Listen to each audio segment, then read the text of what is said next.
Degs in the building. I've been waiting to cover Rugby Championship game, and finally, I caught a big one, a thriller. Argentina go and beat Australia in Australia, 28-26. What a game by the Los Pumas. You can't say the Los Pumas. It's either Los Pumas or the Pumas. Pick one. I'm dumb. I'm Degs. This is Box to Box. I talk about everything. Football, rugby, NFL, NBA. Welcome. If it's your first time watching, welcome. Welcome. 2-time nominated Africa top sports content creator on TikTok. We've not won it. Probably will win it this year, if we're nominated this year. But yeah, man, all we do is talk sports. And let's just get straight into it. First of all, this is one of the most shocking referee performances I have ever seen in my life in a test match. Let me just say that, in a test match. Like, things were happening in this guy's face, yeah? Christoph Ridley, is that his name? Christoph Ridley. First of all, he's so jacked. Like, you look at him, you can't even argue with him. And when he says something, like, you believe him, right? But he was saying, like, he was so confident even when he was wrong. And I was like, dude, Harry Wilson tried his best, bro. Like, every single time he's trying to talk to the guy. Was that an offside? Was there a knock on there? Are you gonna check it when what's his face? I'm forgetting his name. Valentini, Bobby V. Rob Valentini went in, thought he had scored, but knocked the ball on. And Harry Wilson is like, yo, you don't want to check for offside or anything? There was an offside there. Nothing. The headshot on our boy, Joseph Suali. And he literally looks at him and is like, yo, bro, I've been hit on the head. And he's like, play on, I saw nothing. And he's right in front. Then obviously there was a breakdown or whatever happens. Then he calls for the penalty. The forward pass that wasn't a forward pass. Let's start with the forward pass that wasn't a forward pass. I think it was Fraser McCret, the one he did it over his head. Bro, that thing was not a forward pass. Let's just be honest. It was nothing close to a forward pass. And then the one that is a forward pass at the end, Dagunu's second try, is the one they don't give. They're like, yo, you can have this one. So, hey, to me, man, this was a shocking refereeing performance. In as much as Australia didn't help themselves. First off, I think they were 8-2 down on penalty count, and they were also 7-2 down on visits to the 22. So Argentina were just doing enough and kept on exposing the discipline. And the thing is, Joe Schmidt, the Australia Wallabies coach, said it like discipline is going to be a big thing in this game. And the fact that it really was, the lack of discipline by the Australians was actually insane. Another thing that I need clarity on, the Montoya try, the Argentinian captain, the hooker, when what's his face? I'm forgetting names, guys. It's early in the morning. I was half asleep until like the last 15 minutes of that game. When Edmed kicks the ball, right? So it was a half penalty. So he kicks the ball, and this guy charges it down. Are you supposed to be 10 on a half penalty? Because he didn't tap the ball. I didn't think he tapped the ball. And Montoya came all the way and just charged it down. So I need clarity on those rules. Again, Edmed was in the 22. So does that also factor in? It was just a lot of things. I was just like, yo, what is happening right now? What is happening? One thing I feel like Australia didn't take enough advantage of was Santiago Carreras. Carreras is going to come out of this match as probably man of the match because he kicked, how many points did he kick? 3, 5, 8, 11, 14, 17, 20.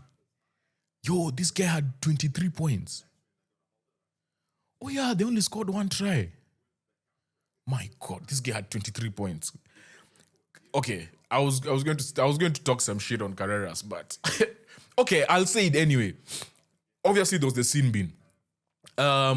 Quite clear, honestly, but also it was like towards the end of the game. So it could have been costly because his sin bin led to 2 Australian tries.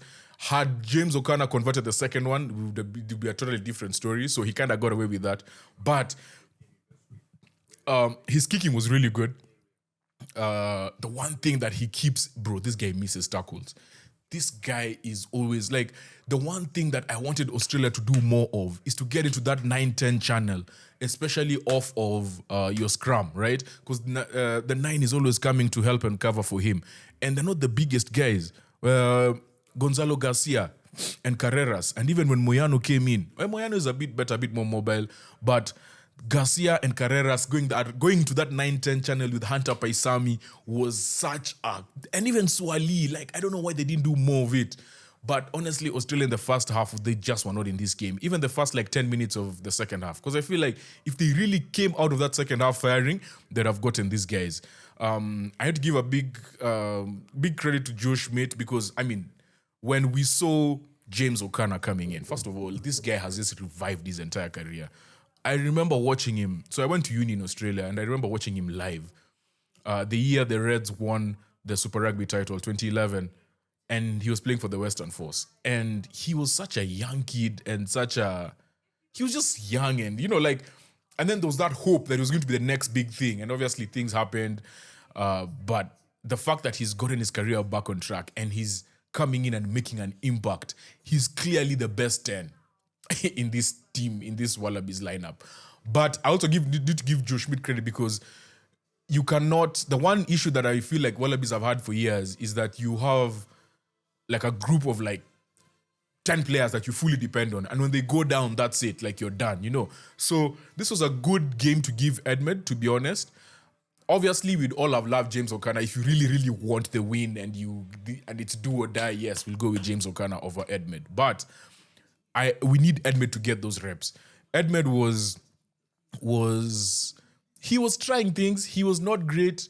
He was not awful. But as a 10, sometimes you just need to take this game with the scruff of the neck and just be like, yo, I'm doing this, right? The game plan for him, but also to be fair to him, was that they wanted to kick a lot more. So he was getting involved in a lot of up and unders. But some of them felt like there was no communication because there was no chasers. And you cannot kick to the Argentinians without chasers.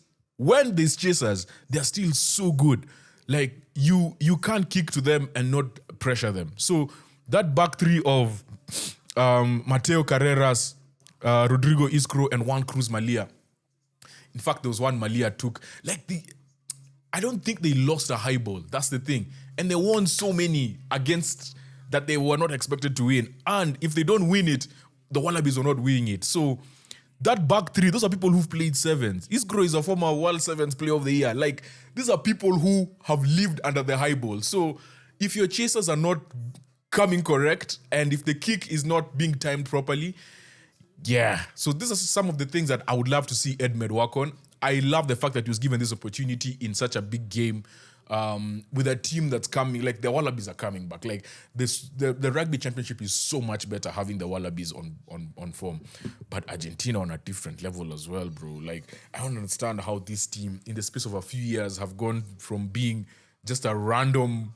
Okay, not a random team, but they've built over time. The thing that impresses me the most about Los Pumas, bro, is just the skill set, man. The skill set is out of this world. The attention to detail, the fact that these guys know the rules. So that when Montoya went and charged that ball down, to me I was like, isn't he offside? But I'm like, the ref hasn't even checked anything or nothing has been said. So first of all, I need help with that rule. I don't understand. Off a half penalty, a free kick. Are you supposed to be 10? Because I don't know at this point. But anyway, Argentina were really good, man. Argentina were really good. I'm just so impressed by Marcos Crema. The fact that they're able to have Pablo Matera on the bench, coming off the bench and just coming and finishing off the game. They used the entire bench as well. Oh my goodness, Chocobares. I have not even talked about Chocobares. Chocobares in midfield. That matchup of Chocobares Sinti versus Paisami and Swali. Man. Yeah. This was a game though. This was a beautiful game. So yeah, you guys let me know in the comment section what you thought about the game, what you thought about the refereeing. Is this the best rugby championship we've had since it became the Rugby Championship? I feel like it would only be fair to to the rugby gods for New Zealand to lose today, then that would mean every team has lost 2. Every team has won 2. And then we go into like the final chapter. Decider. Anyone can win it.